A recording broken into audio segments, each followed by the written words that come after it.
Screen पे एक video देख रहे हैं आप। मैं चाहती हूँ थोड़ा सा इस वीडियो को आप सुनिए। A very strong foundation for developing our relationship is the friendship and constant contact between our heads of state. President Putin and Prime Minister Modi are giving impetus to the development of relations between our countries. Trade turnover is growing, and our humanitarian ties are strengthening, but we must not stop there. We must strive to do everything possible. ये रूस के बहुत ताकतवर शख्स हैं, राष्ट्रपति Putin के बेहद करीबी, और ये भारत आए और अब जाकर दुनिया के सामने निकल कर भी आ रहा है कि ये भारत आने से पहले इन्होंने क्यों कहा कि बहुत खास बात है जिसके लिए मैं भारत जा रहा हूँ। एक न एक वजह क्या डोनाल्ड ट्रंप भी हैं, क्या डोनाल्ड ट्रंप के कारण भी ये भारत आए हैं। बहुत सारी चीजें हुई है, पाकिस्तान और चाइना को टेंशन देने वाली चीज भी हुई है। यहाँ पर जानेंगे क्या हुआ है। वहीं दूसरी तरफ गाजा को कब्जाने की बात अमेरिका ने कही और उसके बाद सऊदी अरब की तरफ से रिएक्शन भी आ गया है। जियोपॉलिटिक्स में बहुत कुछ चल रहा है। हमेशा की तरह CIS न्यूज नेटवर्क के इस एपिसोड में जानने को मिलेगा बहुत कुछ। आइए जानते हैं इन खबरों को विस्तार से। गाजा को कंट्रोल करने की बात डोनाल्ड ट्रंप ने कह दी और इस बात का मतलब है कि ऐसा होने जा रहा है। अब मैं ऐसा क्यों कह रही हूँ, ऐसा होता है क्या, डोनाल्ड ट्रंप ना कोई भी बात कह देते हैं फ्लो में आकर कि चलो जी, कुछ बड़ी बातें भी कह देते हैं कि बड़बोलेपन में निकल गया। तो कुछ चीजें होती है कि नहीं, बोल दिया सो करेंगे नहीं। लेकिन डोनाल्ड ट्रंप जब गाजा की बात कह रहे थे ना, तो वो पेपर को पढ़ कर कह रहे थे, यानी कि आधिकारिक तौर पर बयान दे रहे थे। इसका मतलब है वो कागज में लिखी गई चीज थी। गाजा को लेकर अमेरिका का एक प्लान था जिस प्लान को सामने रखा गया और ये आधिकारिक है, बड़बोलेपन में कुछ कहा गया नहीं है। इस वजह से दुनिया भर में उथल पुथल भी मची हुई है और इन सब के वजह से देखा जा रहा है कि सऊदी अरब ने भी एक स्टेटमेंट जारी करा है। कुछ समय पहले डोनाल्ड ट्रंप ने एक बयान दिया था और इस बयान में डोनाल्ड ट्रंप ने कहा था कि नहीं, सऊदी को ना अब फिलिस्तीन से मतलब नहीं है, उन्हें फिलिस्तीन स्टेट नहीं चाहिए, जो सऊदी अरब की हमेशा से मांग रही है कि अगर हम इजराइल के साथ दोस्ती की बात कहते हैं, अगर हम अब्राहम अकॉर्ड की बात करते हैं, तो हमें चाहिए कि एक रिटर्न में हो कि फिलिस्तीन एक स्टेट बनेगा। धीरे धीरे फिलिस्तीन को समाप्त नहीं करने जा रहे हैं। सऊदी अरब के साथ एक अब्राहम अकॉर्ड होते होते रह गया था। डोनाल्ड ट्रंप जब पहली बार सत्ता में आए थे तो उन्होंने एक बड़ा गेम चेंजिंग मूव चला था और दुनिया को हैरान कर दिया था। इजराइल और मिडिल ईस्ट की दोस्ती करवाकर UAE वगैरह से दोस्ती हो गई थी, तो धीरे धीरे शांति की तरफ चल रहा था। लेकिन ये जो दूसरा टर्म है ना, दूसरे टर्म में डोनाल्ड ट्रंप जो मुद्दा है फिलिस्तीन और जो मुद्दा है हमास की वजह से टेंशन, उस पूरी चीज को ही खत्म कर देना चाहते हैं। अब सऊदी अरब ने यहाँ एक स्टेटमेंट जाहिर करा है, क्योंकि मिडिल ईस्ट के देश अब सऊदी अरब की तरफ देख रहे हैं। इतना बड़ा स्टेटमेंट डोनाल्ड ट्रंप ने दे दिया है। सऊदी अरब ने एक स्टेटमेंट दिया और कहा कि देखिए, इजराइल के साथ दोस्ती संभव नहीं है और हम तब तक दोस्ती नहीं कर सकते हैं जब तक कि फिलिस्तीन देश के लिए हामी नहीं भरी जाती है, फिलिस्तीन देश नहीं बन जाता है। यहाँ तो पूर्ण रूपेण समाप्ति की बात हो रही है। आप फिलिस्तीन की बात कर रहे हो, जो बचे खुचे इलाके हैं वहां से भी कहा जा रहा है कि आप लोग यहाँ से निकलो। तो यहाँ मिडिल ईस्ट में अब एक अलग लेवल पर खेल चलना शुरू हुआ है। पर डोनाल्ड ट्रंप ने एक और जगह हलचल मचाई है, उसकी भी बात करेंगे। पर स्क्रीन पर एक आर्टिकल देखिए, जिस आर्टिकल में ये जो शख्स दिख रहे हैं ना आपको, ये रूसी संसद जिसे डूमा कहा जाता है उनके स्पीकर हैं और नाम है इनका वोलोदिन रूसी राष्ट्रपति पुतिन के बेहद करीबी हैं और इन्होंने एक बयान दिया है। इस बयान को जरा सुनिए आप। A very strong foundation for developing our relationship is the friendship and constant contact between our heads of state. President Putin and Prime Minister Modi are giving impetus to the development of relations between our countries. Trade turnover is growing, and our humanitarian ties are strengthening, but we must not stop there. We must strive to do everything possible within the framework of parliamentary interactions to create a legislative basis for even more dynamism.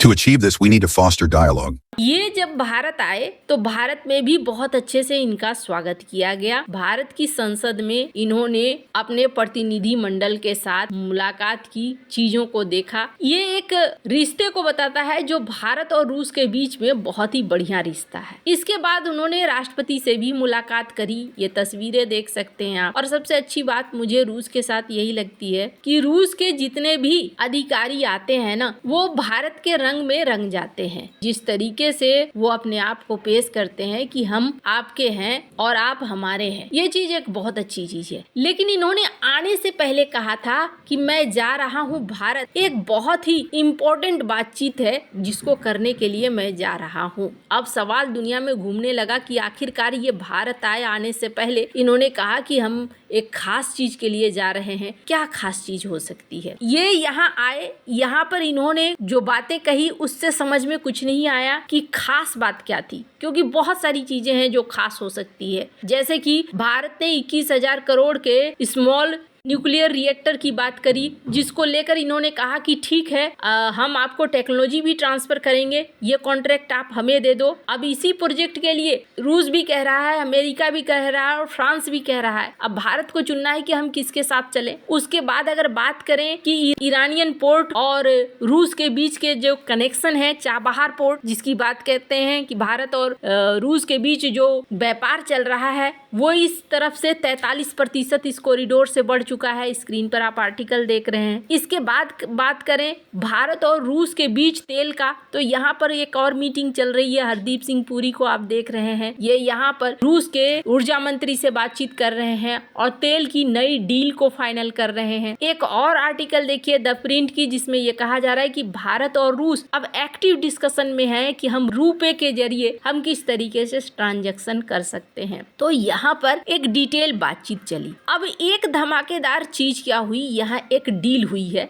Screen पर रक्षा मंत्रालय देख सकते हैं, दोनों ही तरफ से दोनों देशों के प्रतिनिधि हैं। यहाँ पर भारत और रूस के बीच में एक एंटी शिप क्रूज मिसाइलों की खरीद के लिए सौदा हुआ और यहाँ पर जो मौजूद लोग हैं उनमें भारत के रक्षा सचिव राजेश कुमार सिंह भी हैं, जहाँ पर यह हस्ताक्षर हुए हैं। एंटी शिप क्रूज मिसाइलें पनडुब्बियों में लगाई जाती है और पल भर में दुश्मन के फाइटर जेट समुद्री बेड़े को तबाह करने की क्षमता रखती है। हाल ही में रूस ने एक एंटी शिप बैलिस्टिक मिसाइल विकसित की है जो 4000 किलोमीटर तक मार करने की क्षमता रखता है। इसके अलावा रूस के पास 600 किलोमीटर से 800 किलोमीटर की रेंज तक की मार करने वाली मिसाइलें हैं, काफी घातक होती हैं। तो यहाँ पर ये एक डील भी हो रही है, पर असल कारण क्या है, क्या और भी कोई चीज खास है या यही खास है? तो आपको बता दूं, एक और बड़ी चीज है जो बेहद खास है। डोनाल्ड ट्रंप का एक बयान सुनिए। We're telling Ukraine, very valuable rare earth. We want what we put up to go in terms of a guarantee. We want a guarantee. We're handing them money hand over fist. We're giving them equipment. European is not keeping up with us. They should equalize. And look, we have an ocean in between.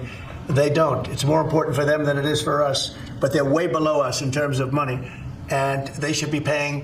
यहाँ पर Donald Trump ने साफ साफ Ukraine को क्या कहा? Ukraine को कहा कि हम आपको बहुत बड़ी मदद देते हैं और आप हमसे गारंटी चाहते हैं कि हम आपको मदद करते रहें। ठीक है, हम आपको गारंटी देंगे, लेकिन आप भी हमें बदले में उतने की ही गारंटी दीजिए। और वो गारंटी आप कैसे दे सकते हैं? आप मिनरल्स के जरिए दे सकते हैं। आपके पास बड़े सारे क्रिटिकल मिनरल्स हैं, आप हमें वो दीजिए। अब यहाँ पर डील की बात आ गई है। स्क्रीन पर एक मैप देखिए। डोनाल्ड ट्रंप ने यूं ही बातें हवा में नहीं कह दी है। ये जो आपको पूरा इलाका दिख रहा है, जहां अलग अलग छोटे छोटे कहीं स्टार कहीं ट्रायंगल बना हुआ है, इसमें aluminium, lead, tin, copper, nickel, molybdenum, titanium, lithium, beryllium, gold, graphite, fluorspar, ये सारा कुछ यहाँ पर अवेलेबल है, जिसकी वजह से यहाँ माना जा रहा है कि डोनाल्ड ट्रंप को ये रेयर अर्थ मटेरियल चाहिए। और किसके लिए चाहिए? ये रेयर अर्थ मटेरियल उन्हें चाइना के साथ कंपटीशन करने के लिए चाहिए। तो क्या ये युद्ध खत्म नहीं होगा?